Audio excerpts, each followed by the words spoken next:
It is February 13th. Around you, there is a palpable sense of panic. People are scrambling for last-minute reservations, buying overpriced flowers out of guilt, and anxiously calculating if their plans will look good enough for social media. But you feel absolutely nothing. You aren't bitter, you aren't lonely, and you aren't cynical. You simply view tomorrow as a Tuesday. For a long time, society has labeled this indifference as a lack of romance or a sign of a dry relationship. Friends might ask if you are fighting with your partner or if you have given up on trying.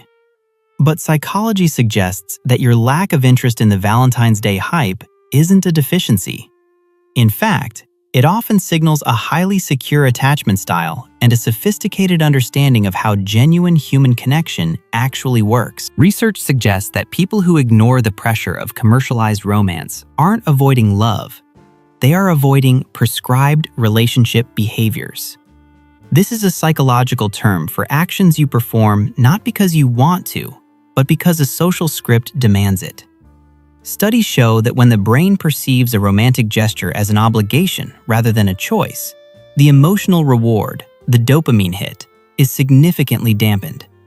You don't care about the hype because your brain intuitively understands that obligatory romance is the enemy of authentic intimacy. There is a fascinating concept in social psychology called Symbolic Self-Completion Theory. It suggests that when individuals feel insecure about a certain aspect of their identity, for example, being a good partner or having a passionate relationship, they tend to use loud, symbolic gestures to compensate for that insecurity.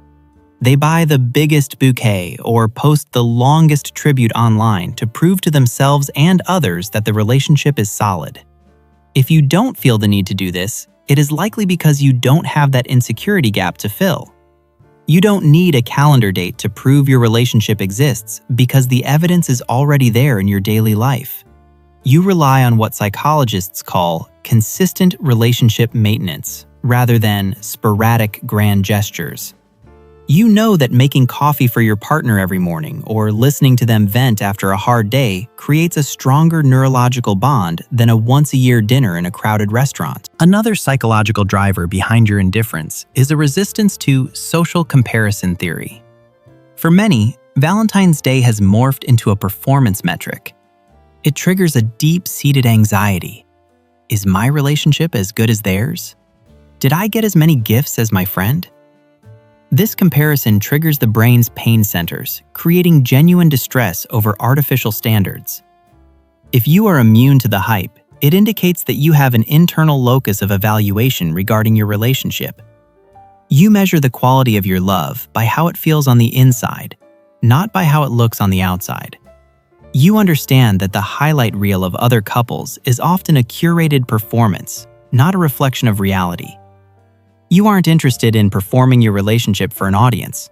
You are interested in living it. Furthermore, your brain likely prioritizes self-expansion over social signaling.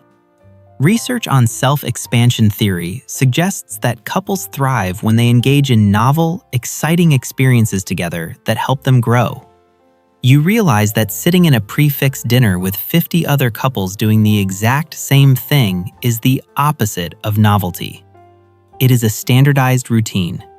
You would rather spend that money on a trip, a class, or a shared hobby on a random weekend, something that actually builds a unique memory rather than replicating a commercial template. There is also the factor of autonomy. People who resist the Valentine's hype often score high in psychological autonomy. You resist having your emotions scheduled. You find the idea of scheduled intimacy to be unromantic because it removes the element of spontaneity. You prefer to express love when the feeling strikes, not when a marketing calendar dictates it.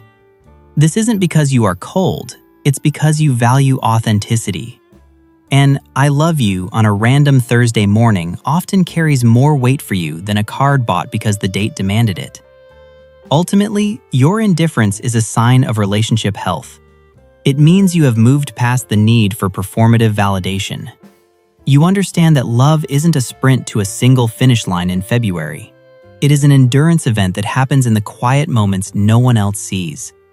You don't need the hype because you already have the substance. You have traded the performance of love for the practice of love. So while the world panics about reservations and roses, you can sit back and enjoy your Tuesday. You aren't missing out on romance. You are simply opting out of the performance. And in a world obsessed with how things look, there is a quiet power in focusing entirely on how things feel. If this video made you feel seen in your approach to relationships, make sure to like and subscribe for more insights into the psychology of how we connect. We'll see you in the next one.